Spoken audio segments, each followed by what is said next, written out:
Ya Allah. Terus bagaimana hubungan dengan anak saya yang sekolah di pesantren? Ini mau nanya menyebarkan dakwah kepada Terima Allah kasih Bapak. seluas-luasnya. Assalamualaikum warahmatullahi Demi wabarakatuh. Assalamualaikum warahmatullahi wabarakatuh. Alhamdulillah hamdan katsiran thayyiban mubarakan fi kama yuhibbu rabbuna wa yarda. Pemirsa Fatwa TV, kembali kita berjumpa di program live interaktif Ekonomi Islam yang dipandu oleh Al-Ustadz Dr. Erwandi Tarmizi Hafizahullah Ta'ala. Dan Alhamdulillah Al-Ustadz juga sudah bersama kita di sini, dan nanti jika ada yang bertanya tentunya saja bisa di nomor 021 212 32 333. Terutama untuk pendengar radio yang tergabung dalam RVC bisa menghubungi kami di link nomor telepon tersebut yang insya Allah nanti akan ada di depan saya nomornya. Baiklah, untuk itu karena Ustadz sudah di sini, langsung saja kita sapa Ustadznya ya. Assalamualaikum warahmatullahi wabarakatuh, Ustadz Erwandi. Assalamualaikum Masya Allah. warahmatullahi wabarakatuh. Wah, Masya Allah. Sehat, Ustadz? Alhamdulillah. Alhamdulillah, senang sekali ya itu. Lihat antum segar, Masya Allah. Barakallahu fikum, Ustadz. Semoga Allah menjaga kesehatan antum, keluarga antum juga di sana. Pikiran antum tenang dan kemudian memberkahi ilmu yang ada pada antum. Allahumma Amin, Allahumma amin. Ustadz, jazakallah khair Ustadz yang sudah antum sudah meluangkan waktu untuk kita semua di sini dan melayani beberapa, insya Allah ke depan beberapa pertanyaan untuk di sekitar 1 jam ke depan hingga menjelang maghrib. Barakallahu fikum Ustadz. Ustadz, untuk di awal ini Ustadz, di awal pertemuan kali ini kami ingin mendapatkan pencerahan dari antum mengenai ada sebuah yang ungkapan Ustadz yang mungkin bisa antum berikan arahan kepada kami dan pencerahan kepada kami. Ungkapannya seperti ini Ustadz. Dari kacamata antum sebagai dokter muamalah kontemporer, apa itu Islam itu mudah? Nah, menurut antum itu bagaimana ya Ustadz? Barakallahu fiik Ustadz. Tafadhal Ustadz. Allah barik fiik. Alhamdulillah rabbil alamin wa bihi nasta'in wa nusalli wa nusallim wa nubarik ala nabiyyina Muhammadin wa alihi wa sahbihi ajma'in wa ba'd. Ikhwani wa akhwati fillah, Allah Azza wa Jal telah menjadikan agamanya sebagai rahmat bagi semesta alam. Masya Allah. Dan konsekuensi dari rahmat tentu tidak akan menyulitkan manusia. Sehingga Allah mengatakan, la yukallifullahu nafsan illa wus'aha. Allah tidak akan membebani suatu jiwa, suatu diri hamba makhluk ciptaannya di atas kemampuannya. Akan tetapi di sana bahwa Allah tidak membiarkan kita hidup tanpa aturan, tanpa tujuan. Yang namanya aturan tentu berbentuk perintah dan larangan. Mengerjakan perintah, meninggalkan larangan. Yang ini tentu ada konsekuensinya. Tapi konsekuensinya tidak sampai padahal Anda tidak mampu melakukannya. Untuk meninggalkan riba umpamanya. Ya. Apakah tidak mampu? Jawabannya pasti mampu. Ya. Kan tidak pernah kita dipaksa untuk melakukan riba. Tapi kebanyakan kaum muslimin, mereka sendiri yang datang untuk melakukan riba tanpa ada paksaan dari pihak manapun juga. Ya. Dan karena itu juga tampak dalam muamalat, di mana para ulama sepakat bahwa al-aslu fil muamalat al-ibahah. Illa idza dalat dalilu ala tahrim. Hukum asal muamalah itu adalah mubah. Ya, kecuali ada dalil yang mengharamkan. Ini menunjukkan bahwa syariat Allah itu gampang dan mudah. Karena hukum asalnya boleh. Bukan hukum asalnya haram. Ya, hukum asalnya boleh. Ya, tetapi menerapkannya bukan semau kita tanpa ada aturan syariat. Ya. Berarti kalau gitu datang ke bank riba boleh? Ya, tidak. Boleh sekali tidak ada dalil yang mengharamkan. Bila ada dalil yang mengharamkan, Allah mengharamkan riba, maka dia menjadi tidak boleh. Dan ini memudahkan manusia, makhluk, untuk mempelajari dan meninggalkan larangan-larangan Allah, mendapatkan hal yang halal. Kalau Allah jelaskan jual beli ayam yang sudah disembelih boleh. Jual beli tanah jelas ukurannya dan milik pembeli sebelumnya boleh.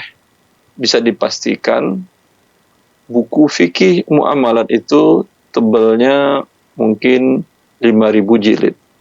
Iya. Iya atau tidak? Iya.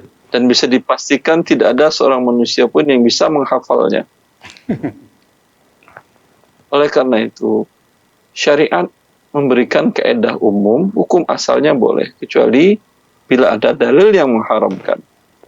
Tinggal seorang yang mempelajari syariat Allah dalam muamalat, dia hanya mempelajari hal yang haram.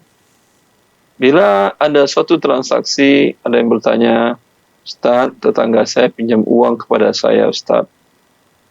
Kemudian, Alhamdulillah, kami sepakat untuk dibayar sebesar dana yang dipinjamnya. Dan Alhamdulillah, tidak ada kesepakatan harus bertambah. Tapi kemudian ketika dia bayar, utangnya 10 juta, dia bayarkan 12 juta, karena merasa dapat tambahan rezeki dari pinjaman tersebut tanpa kami persyaratkan. Bolehkah atau tidak, Ustaz? Ya, ini bukan riba namanya, karena tidak dipersyaratkan, namanya hadiah. Dan diberikan pun setelah lunas pinjaman. Maka tidak ada larangan dalam hal ini. Ya, hukum asalnya adalah mubah, boleh, silakan, halal. Ya. Allahi barik fiikum. Masya Allah, barakallahu fiikum Ustaz, seperti itu ya. Emang dasarnya boleh dan itu berarti mudah ya Ustaz ya, mau dasar muamalah. Iya. Boleh. Adapun lalu kenapa Ustaz kalau kajian Ustaz atau tanya jawab dengan Ustaz itu bisa dikatakan 90% jawabannya haram. Iya. Bagaimana tuh? Maka tidak bertolak belakang dengan kaedah hukumnya adalah mubah. Ya. Hukum kaedah mubah tidak bertolak belakang dengan kasus Anda. Ya. Yang bermasalah adalah kasus Anda. Kalau Anda mengetahui kaedahnya, riba diharamkan, gharar diharamkan, zalim diharamkan, dan Anda tahu bagaimana praktek ini di dalam setiap kasus per kasus transaksi muamalat Anda, sehingga Anda selamat, maka pastilah ketika Anda bertanya kepada saya jawab halal, halal, halal. Ya. Iya. Yang masalah adalah Anda. Sama juga orang datang ke dokter. Iya, Masya Ya. Kenapa dia datang ke dokter? Karena dia merasa ada yang tidak nyaman dengan dirinya, ada merasa penyakit, Iya. ada yang merasa tidak tenang, sakit. Iya. Ya. Lalu dokter menghukumi dia sakit. Iya. Ya. Iya. Dok, kok semua pasien yang datang Anda bilang sakit? Ya. Yang bermasalah kan adalah pasiennya. Iya. Kenapa dia datang ketika sakit? Kalau dia datang ketika sehat, tentu jawaban dokternya adalah sehat. Enggak, kamu sehat ini. Terkadang dijawab dokter sehat, dia pun tidak mau. Iya. Dok, kalau saya sehat, ngapain saya buang-buang uang dan waktu datang kemari, dok? Akhirnya dokternya ngasih vitamin aja lah. Daripada ribut-ribut, ya malah lebih stres. Iya. Ya. Berarti yang bermasalah adalah Andanya, bukan syariatnya yang memberatkan. Iya. Kalau Anda melakukan transaksi tadi dengan benar, ya, bisa dipastikan pertanyaannya dijawab semuanya dengan halal. Iya. Kecuali Anda salah menggunakan kaedah-kaedah tadi. Iya. Ustaz, Ya, wallah. barakallahu fiikum Ustaz. Kenapa ke rumah sakit? Kalau udah sakit ke rumah sakit bilang salah. Barakallahu fiikum Ustaz. Ustaz. Seperti itu. Tapi begini Ustaz, afwan ya Ustaz ya kalau boleh. Mungkin antum sekedar ide nih Ustaz. Mungkin berikutnya antum setelah buku Harta Haram Muhammad Kontemporer ini, mungkin siapa tahu antum masih punya ide untuk bikin harta halal muamalah kontemporer Ustaz. Jadi nanti jawaban antum halal gitu Ustaz begitu. Begitu Ustaz, bagaimana kalau? tapi tolong antum yang ngetik. Ampun. Nyerah. Harta halal mualaf. Siap. Nah ini kasusnya saya katakan tadi mungkin bisa 1 juta kasus atau lebih. Nah, iya. Iya, Ustaz. Kenapa? Sama juga, sering saya sampaikan. Mempelajari sesuatu yang hukum asalnya halal, itu yang dipelajari bukan halalnya. Iya, lubangnya ya, Ustaz, berbahaya ya Haramnya untuk mengetahui ini halal atau tidak. Bila tidak ditemukan riba, tidak ditemukan gharar, tidak ditemukan zalim dalam transaksi tadi, ya, walaupun tidak ada dalil khusus menghalalkan transaksi ini, bisa kita jawab ini transaksinya halal, Iya. karena hukum muamalah adalah halal. Iya. Sama dengan Pak Dokter, Iya. apa yang dipelajari semuanya adalah penyakit. Iya. Nah, hukum asal ciptaan Allah, manusia ciptaan Allah adalah dalam keadaan sempurna. Sempurna. Walaqad khalaqnal insana fi ahsani taqwim. Pada dasarnya kata Allah, telah kami ciptakan manusia dalam keadaan yang sangat-sangat sempurna sebagai manusia. Berarti ya bila ada kasus, ya itu dia yang dipelajari apa yang mengeluarkannya sehingga dia sakit. Iya. Sehingga dinamakan rumah sakit. Kenapa tidak rumah sehat? Kenapa yang datang ke rumah sakit bukan orang sehat? Tidak ada bedanya juga. Iya, Ustaz. Iya. Makanya dipelajarinya adalah penyakit. Kalau dia katakan kondisi orang yang sehat, dia tidak akan bisa menulis buku kondisi orang sehat. Dia akan menjelaskan kondisi orang sehat itu matanya melihat sekian meter masih kelihatan. Iya, jelas. Dalam tingkat redup sekian persen cahaya masih kelihatan. Berarti dia butuh jutaan kasus dan jutaan halaman buku untuk menjelaskan orang sehat. Iya. Iya. Sama dengan muamalah. Iya. Tapi kalau mungkin dia buat penyakit-penyakit, tinggal orang melihat, oh saya nggak ada kondisi ini, saya nggak ada kondisi ini, nggak ada kondisi ini. Alhamdulillah saya sehat. Iya, betul, Masya Allah. Iya, yang dipelajari situasi yang membuat dia tersiksa itu, Ustaz ya. Ya, seperti transaksi yang tidak sesuai syariat itu, Ustaz ya, Masya Allah. Barakallahu fikum, Ustaz. Masya Allah, iya. Ya, harta haram muamalah kotor, HHMK katanya gitu. Barakallahu Ustaz atas nasihat kepada kami semua di sini. Semoga pemirsa dan pendengar radio bisa mengambil manfaat apa yang sudah disampaikan Ustaz Erwandi Tarmizi Hafizahullah Ta'ala. Ustaz, bolehkah kita mulai dari pertanyaan pertama nih, Ustaz? Silahkan. Alhamdulillah. Ini dari Trisandi, Ustaz. Trisandi Pamungkas di Jakarta. Bertanya seperti ini. Assalamualaikum warahmatullahi wabarakatuh, Ustaz Erwandi. Izin bertanya, Ustaz. Apakah apabila kita berkurban, lalu tanpa sepengetahuan kita, sang panitia kurban tersebut melakukan lelang kulit, kepala, kaki untuk dijual. Infonya sih untuk biaya uangnya lelang tersebut untuk biaya operasional. Nah, apakah kurban kita menjadi tidak sah? Mohon nasihatnya ya Ustadz. Barakallahu fikum. Allah barik fikum.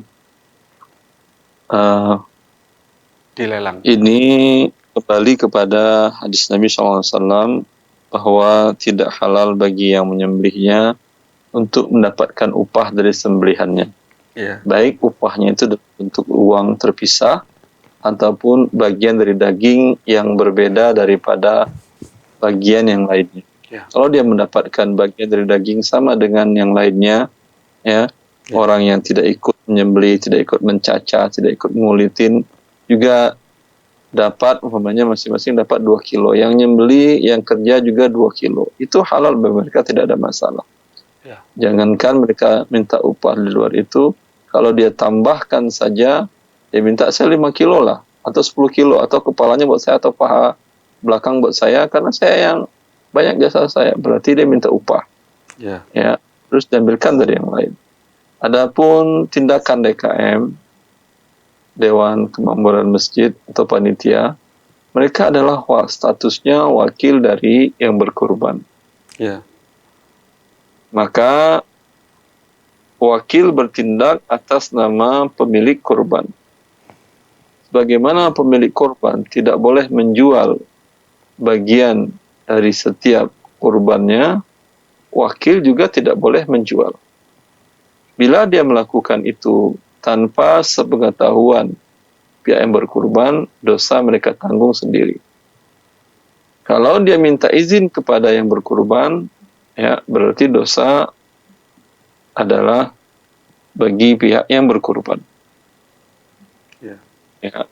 Dan kalau itu sudah terjadi, ya, bertobat, minta mereka bertobat kepada Allah dan sampaikan tidak diulangi kembali. Ya. Seperti itu ya. Kalau mereka ingin minta upah dari awal terus terang, Ya. terus terang. Yang mau berkurban melalui kami, kalian boleh beli sapinya. Ya. Beli sapi Anda DKM, panggil, bisa dapat uang banyak. Nggak ada masalah. Ya.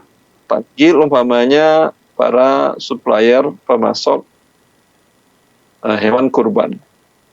Anda sewakanlah lahan, ya, untuk mereka tempat di sana. Anda minta fee penjualan kepada para pemasok. Ya. Umpamanya 10%, 5% untuk masjid, 5% lagi untuk Anda bagi-bagi sebagai panitia. Iya. Jelas? Jelas. Maka dengan demikian jamaah tidak mewakilkan kepada panitia untuk membeli. Dia beli langsung. Ya. Dan panitia pun dapat keuntungan yang terpisah dan halal. Ya. Ya. Kemudian setelah masing-masing beli, ya terserah. Silahkan dibawa pulang, disembelih di rumah, nggak ada masalah, atau dibawa ke rumah pemotongan hewan, disembelih di sana. Kalau mau disembelih oleh panitia dan dicacah oleh panitia, dan dikulitin, maka bayar fee lagi. Ya. Terus terang, bayar fee. Berapa umpamanya? Kalau kambing umpamanya 300.000 umpama. Ya, saya kira itu mahal mungkin. Saya ingat dulu waktu di Riyadh, cuma kita mahasiswa sering mendapatkan kambing lengkap dari donatur, dari apa namanya, dari pihak Syu'unut Thullab, bagian kesantren dari kampus bagi mahasiswa. Dapat 1 ekor kambing lengkap, udah dikulitin. Ya. Itu kalau masukin ke kulkas kan tidak bisa. Iya.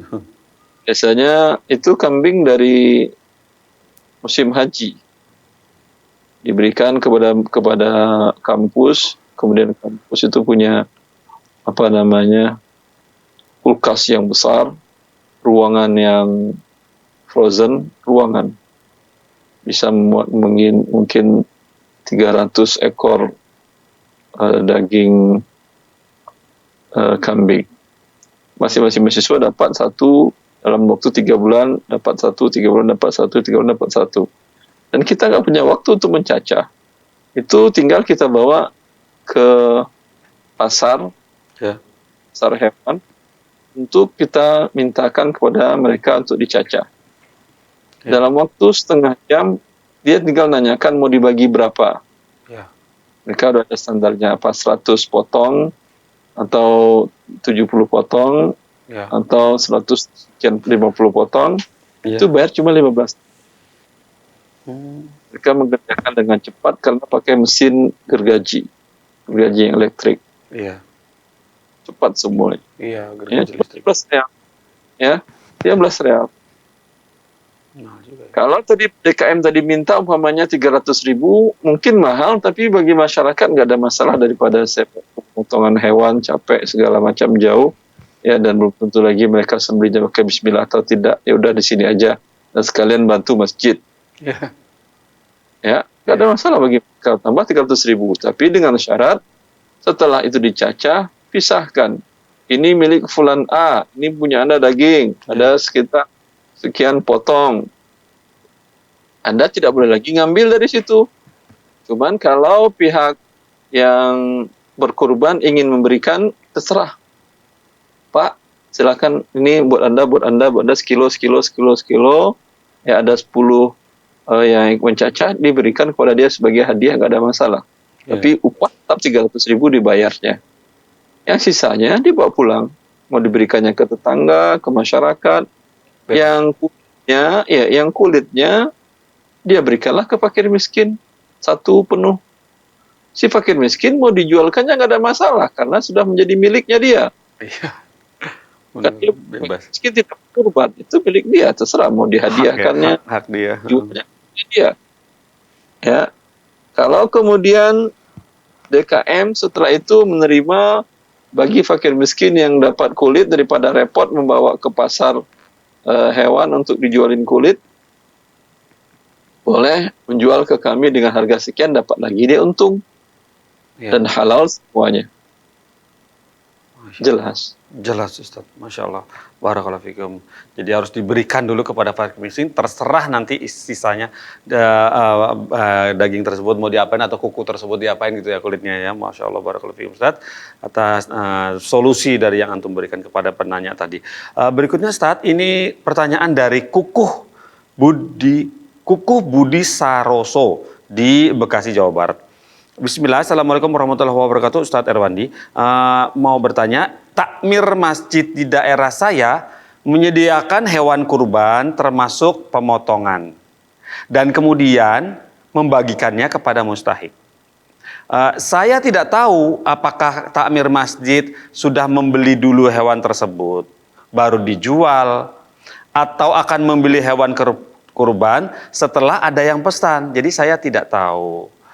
Kalau yang dilakukan adalah opsi kedua, maksudnya adalah ya, opsi kedua di sini adalah tadi atau membeli hewan kurban setelah ada yang pesan, apakah ini termasuk ke dalam riba ya Ustadz? Mohon pencerahannya. Jazakallah khair. Dia tidak riba, tetapi termasuk menjual barang yang belum mereka miliki. Dan ini dilarang oleh Nabi Shallallahu Alaihi Wasallam. Ketika dalam hadis Hakim bin Hizam, beliau bertanya kepada Nabi sallallahu alaihi wasallam, "Ya Rasulullah, ya'tini ar-rajul yuridu minni al-bay' alladhi laysa 'indi.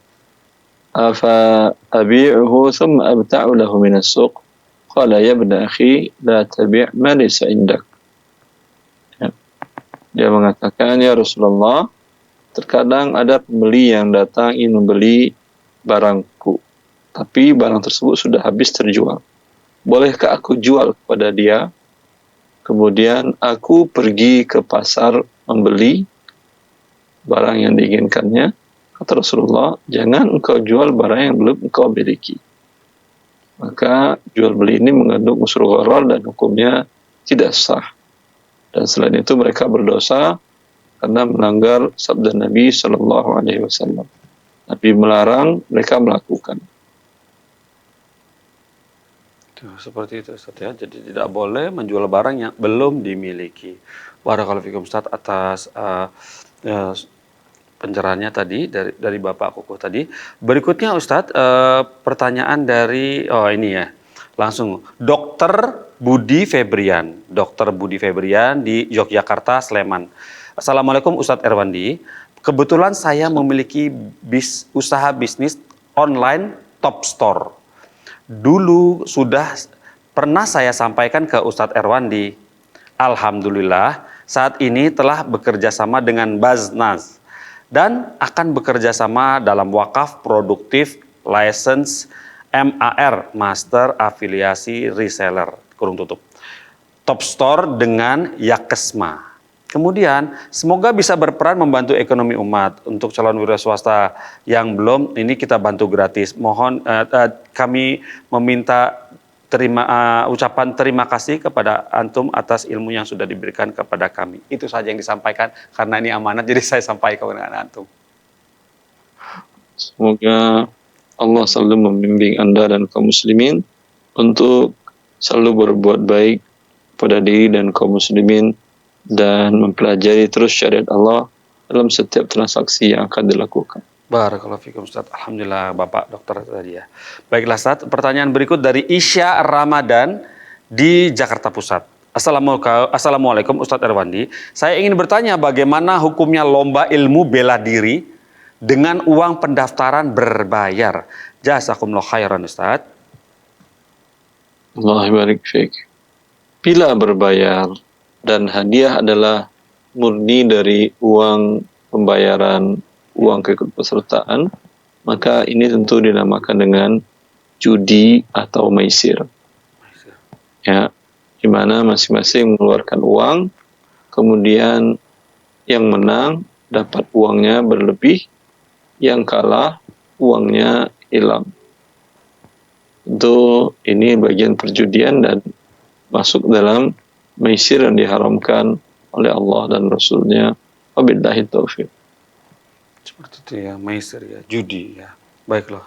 Barakallahu fikum Ustaz atas jawabannya. Bapak Isya Ramadan semoga bisa paham apa yang sudah disampaikan oleh Ustaz Irwandi. Berikutnya Ustaz, ini pertanyaan dari M. Ilham di Bekasi, Jawa Barat. Assalamualaikum Ustaz Irwandi. Teman saya menawarkan investasi alat kesehatan. Dia hanya menginfokan, misalnya invest tabung oksigen modal 100.000, mendapatkan timbal balik 20.000. Tanpa memberitahu kemana uang itu diinvestigasikannya. Kemudian yang saya tahu hanya taruh dan terima uang aja, begitu. Apakah ini diperbolehkan ya Ustadz? Bila berkenan mohon disertakan dalilnya ya Ustadz. Jazakallahu khairan Ustadz atas jawabannya, begitu. Allah barik fiik. Kalau teman Anda butuh alat kesehatan dan ditunjukkannya Anda, silahkan Anda beli ke situ, harganya sekian. Ya. Mungkin tabung oksigen atau apalah namanya, harga umpamanya 10 juta, bisa Anda beli cash. Ya. Jual ke saya dengan harga 12 juta, saya cicil per bulannya 1 juta, dan insya Allah tidak akan terlambat, dan tidak ada benda keterlambatan berarti. Tidak ada masalah. Dia pergi beli, kemudian dia jual kepada orang tersebut. Ini jual beli murabahah, lil amir bisyira. Boleh. Boleh. Tapi kalau hanya menyerahkan uang, tidak tahu Anda apa yang dilakukannya, untung atau rugi, tapi Anda tetap mendapatkan jumlah uang sekian, uang tetap atau persentase dari uang yang Anda setorkan, ini mengandung unsur riba dan gharar, dan jangan mau ikut. Kecuali dia mau menjelaskan dan menunjukkan pembukuan kepada Anda. Ya, seperti itu. Dalam bentuk umpamanya dia butuh modal untuk hal tersebut sebanyak 100 juta. Ya.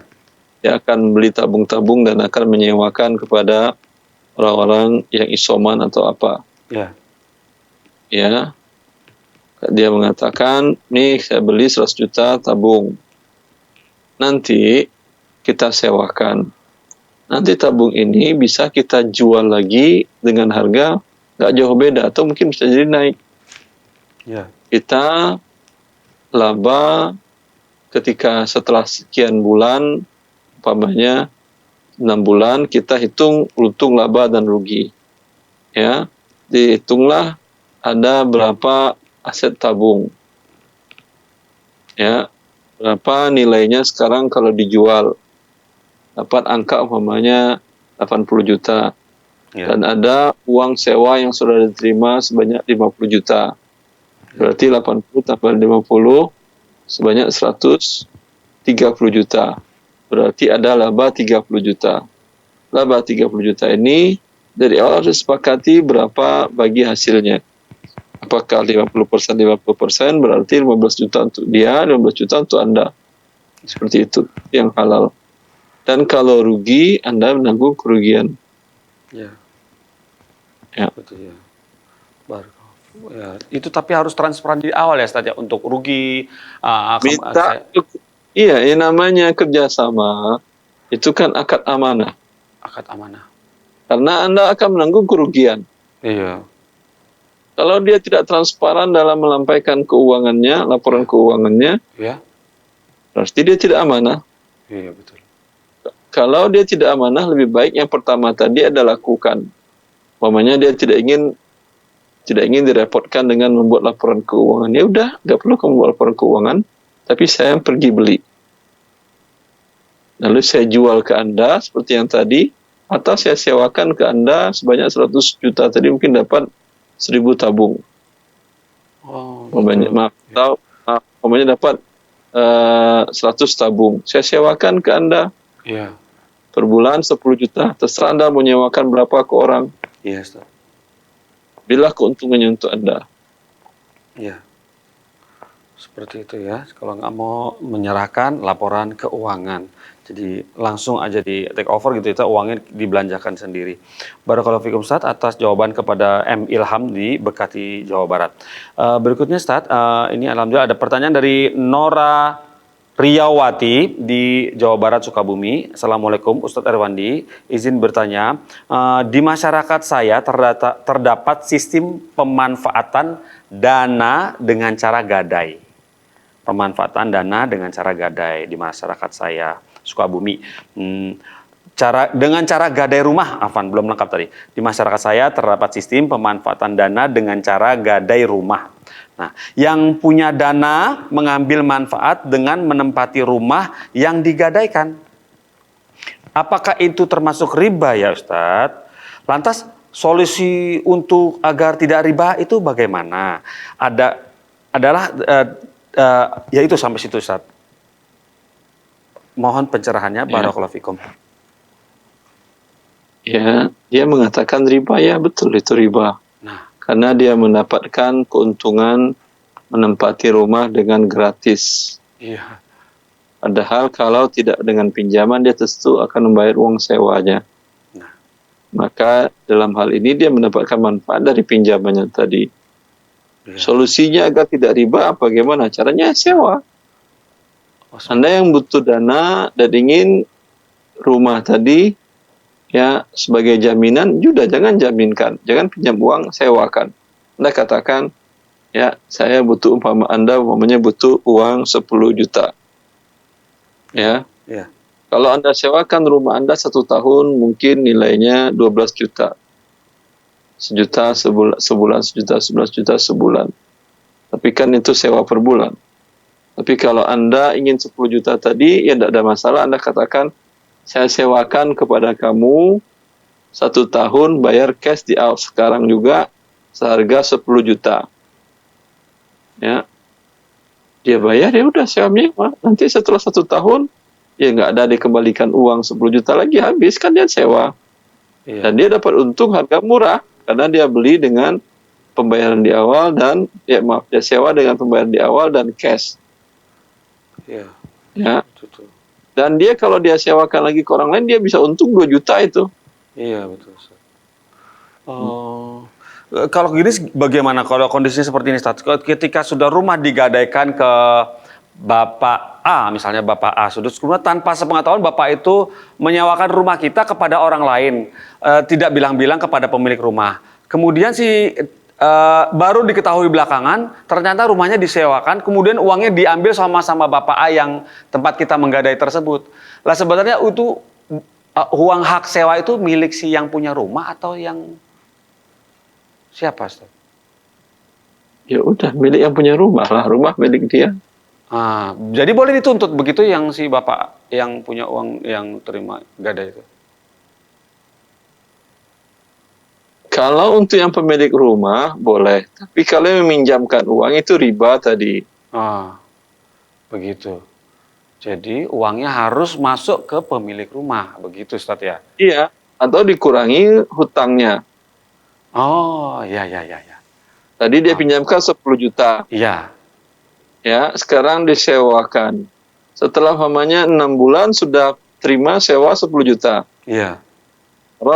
Dia pegang lagi, minta lagi uang 10 juta itu kepada yang punya rumah. Nah, Sekarang rumah serahkan kepada yang punya, ini udah selesai. iya. Kalau dia bilang, saya kan belum bayar, selesai dari mana? Saya udah dapat uang 10 juta dari menyewakan ke orang lain. Iya. Tidak ada, Mas. Barakallahu fikum Ustaz, seperti itu jawabannya. Jadi uangnya, keuntungannya itu uang sewanya itu milik si pemilik rumah, barakallahu fikum, kecuali mau dipotong utangnya. Barakallahu fikum Ustaz. Seperti itu ya. Berikutnya ini ada telepon masuk Ustaz, coba kita sapa Ustaz. Assalamualaikum Fatwa TV, Bapak Ali di Medan betul? Ya, Ya, Bapak Ali di Medan. Apa kabar Bapak? Alhamdulillah, barakallahu fikum sudah telepon ke Fatwa TV. Ada yang ditanyakan? Ada yang ingin ditanyakan kepada Ustadz Erwandi? Silakan Bapak. Assalamualaikum Ustaz. Assalamualaikum warahmatullahi Iya. Ini mau tanya Ustaz. Bolehkah zakat harta kita berikan kepada misalnya pembangunan masjid, pembangunan sekolah, jalan untuk umum lah gitu. Bolehkah itu kita berikan Ustaz atau bagaimana? Sudah itu Sebentar Bapak Ali, ya. di dalam firman Allah yang berhak menerima zakat itu nomor 1 siapa? Bapak Ali? Fakir miskin. Fakir miskin ya udah, untuk fakir miskin. Kenapa untuk masjid? Oh, jadi nggak boleh dikasih Ustaz. Kan tidak ada di dalam ayat itu untuk masjid, untuk sekolah. Ada? Iya, memang nggak ada fakir miskin. Ada, harus kenapa kita tambahkan? Yang ada kata Allah fakir miskin. Oh, Amil, pengelola yang bekerjanya, kemudian gharib, orang yang punya hutang. Kan jelas. iya. Fisabilillah, untuk berperang di jalan Allah. Berarti tidak boleh lah Ustaz ya? Tidak boleh. Kalau untuk sekolah tadi, untuk masjid tadi, Anda berikanlah kepada fakir miskin tadi. Dia bayarkan untuk uang sekolah, dia sumbangkan untuk masjid, terserah dia. Jadi kalau misalnya fakir miskin itu misalnya di lain dari kampung kita kasih misalnya ini kampung kita misalnya katakanlah dulu ini Medan atau kita kasih misalnya ke luar Medan gitu. Boleh juga itu Ustaz. Di Medan sudah tidak lagi fakir miskin. Masya Allah. Kalau misalnya kita kan tinggal di Medan misalnya, iya kan? Jadi kita berikan kepada luar dari Medan lah dulu. Boleh dikasih Ustaz. Yang namanya ngasih tentu kepada orang yang dekat kita, Pak. Bagus ke Kecuali kondisinya mendesak. Anda tinggal di Medan, tapi di Lampung banyak kaum muslimin tertimpa musibah umpamanya qadarullah tsunami. Itu nggak ada masalah. Tapi kalau Jelas. Tapi dalam kondisi seperti sekarang tidak ada musibah besar dan berat. Ya. Anda berikan ke fakir miskin Lampung itu tentu tidak bijak.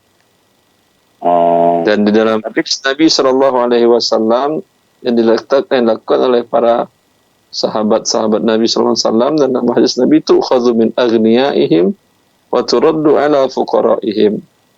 Diambil dari yang kaya di antara mereka, diberikan kepada yang miskin di antara mereka. Anda muzaki di Medan, dia diberikan kepada orang Medan. Dan pun Medan Anda nggak mungkin seluruh Medan. Medan penduduknya umpamanya sekian juta. Tentu yang Anda tahu di depan rumah Anda, belakang Anda, samping, kiri, kanan, pada dialah yang Anda berikan. Ya. Tapi Ustadz, kalau misalnya saudara kita sendiri, pemilik kita sendiri, misalnya di luar kota Medan, boleh nggak dikasih? Pemilik kita sendiri, keluarga. Dia tinggal di mana umpamanya, di Lampung? Misalnya katakanlah kita tinggal di Medan, saya tahu itu dia tinggalnya di katakanlah di Lampung lah dulu, katakan dulu misalnya. Bolehkah kita beri sama dia? Dia sangat susah. Di Lampung tidak ada orang yang berzakat kepada famili Anda itu? Di Lampung tidak adakah orang yang berzakat kepada famili Anda untuk memenuhi kebutuhannya? Ya. Nggak ada Ustaz. Kalau nggak ada boleh? Boleh ya. Boleh lah. Bagaimana Bapak Ali? Ya. Sama ini Ustaz, ada apa tadi ya? Lupa saya. Ingat-ingat dulu, bagaimana? Ada satu lagi nih pertanyaan yang sudah lama nih saya tunggu ini Ustaz ini mau nggak bisa masuk. Iya.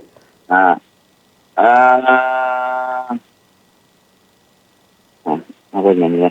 Lupa. Lupa loh Ustaz. Nanti Ya, insya Allah kami tunggu nantikan teleponnya Ya. Bapak Ali ya. Jazakallah khair, terima kasih banyak sudah telepon ke Fatwa TV, Bapak Ali. Ya, assalamualaikum warahmatullahi. Baiklah. ah, Bagaimana Bapak Ali, masih tersambung?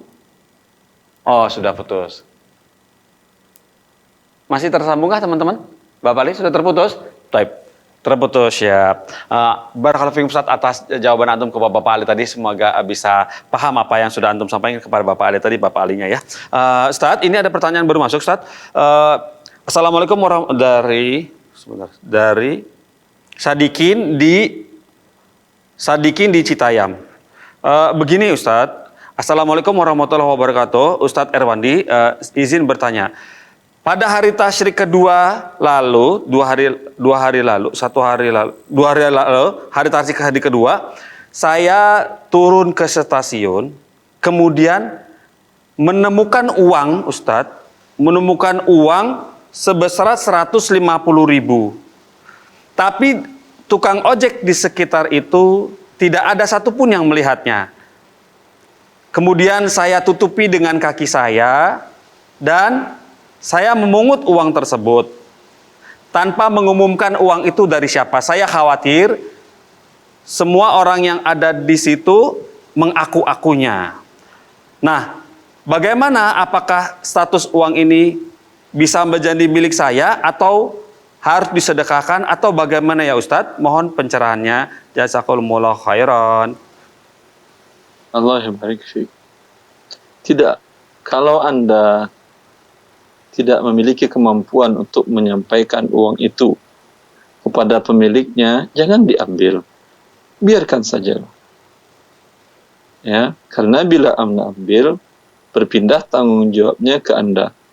Bila Anda tidak amanah, tentu Anda akan dimurkai oleh Allah Azza wa Jalla. Itu dari awal sampai akhir tidak pernah jadi milik Anda. Ya. Kalau Anda ambil dan ingin mendapatkan tambahan pahala, Anda wajib menyampaikan, memberitahukan siapa yang merasa kehilangan uang, dan di sana ada orang-orang. Ya.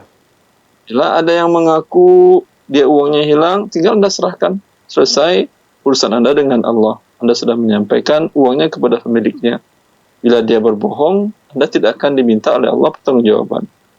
Adapun dalam kasus tadi, Anda ambil, Anda diamkan, ya, tidak halal selamanya itu milik Anda. Ya, seperti itu. Baik, tapi ini Ustadz, apakah jika memang jika uang tersebut, kalau misalnya Ustadz, ketika sudah diumumkan dan tidak ada yang mengaku, itu bagaimana Ustadz? Setelah ditanyakan tidak ada yang mengaku. Tahun Anda mengumumkan, bukan sehari 2 hari. Kan cari kerja Anda. Ya. Selama 1 tahun pengumumannya. Oh, Masya Allah. Iya. Ya kan cari kerja atau tidak? Cari kerja. Jadinya cari kerja. Kalau dapat pahala, semoga dapat pahala, Anda umumkan terus selama 1 tahun. Mungkin di website Anda, di tempat yang hilang tadi Anda tulis nomor telepon Anda, kan akan menjadi repot Anda. Ya, setelah 1 tahun menjadi milik Anda, jawabannya juga tidak. Setelah 1 tahun tidak ada yang mengaku. Apa yang Anda lakukan? Ini 150.000 ini Anda sedekahkan ke fakir miskin atas nama si pemilik sesungguhnya. Iya. Anda dapat pahala membantu menyerahkan sedekah orang. Tapi suatu saat datang orang yang mengaku milik dia dan Anda yakin milik dia, maka Anda wajib ganti 150.000 tadi. Kalau dia tidak mau untuk disedekahkan. Ya. Baik. Seperti itu ya jawaban antum. Masya Allah. Barakallahu fiikum Ustadz atas jawabannya. Berikutnya ini kita masih memiliki waktu sebentar. Wah, 3 menit lagi tidak bisa. Baiklah Ustadz, dengan jawaban antum tadi, alhamdulillah kepada Bapak Sadikin tadi sudah menuntaskan acara kita sore hari ini Ustadz. Barakallahu fiikum Ustadz. Sudah cukup banyak pertanyaan, Masya Allah. Antum sangat membantu insya Allah. Dan semoga Allah memberkahi itu ilmu yang ada pada antum. Baiklah. Ustadz, bolehkah kami tutup acaranya? Silahkan. Baiklah. Barakallahu fikum pemirsa Fatwa TV. tuntas sudah acara sore hari ini, pertemuan kita di live interaktif ekonomi Islam bersama Dr. Erwandi Tarmizi Hafizullah Ta'ala. Insya Allah kita dipertemukan Allah kembali di pekan depan, hari yang sama, jam yang sama, Ustadz yang sama, insya Allah. Kita tutup acara ini dengan kafaratul majelis. Subhanallah wa bihamdik. Asyhadu an la ilaha illa anta astaghfiruka wa atubu ilaika. Wassalamualaikum warahmatullahi wabarakatuh. Assalamualaikum. Ya Allah. Terus bagaimana hubungan dengan anak saya yang sekolah di pesantren, Pak? Ini mau nanya Menyebarkan dakwah kepada Allah Terima kasih, Bapak. seluas-luasnya Assalamualaikum warahmatullahi demi wabarakatuh.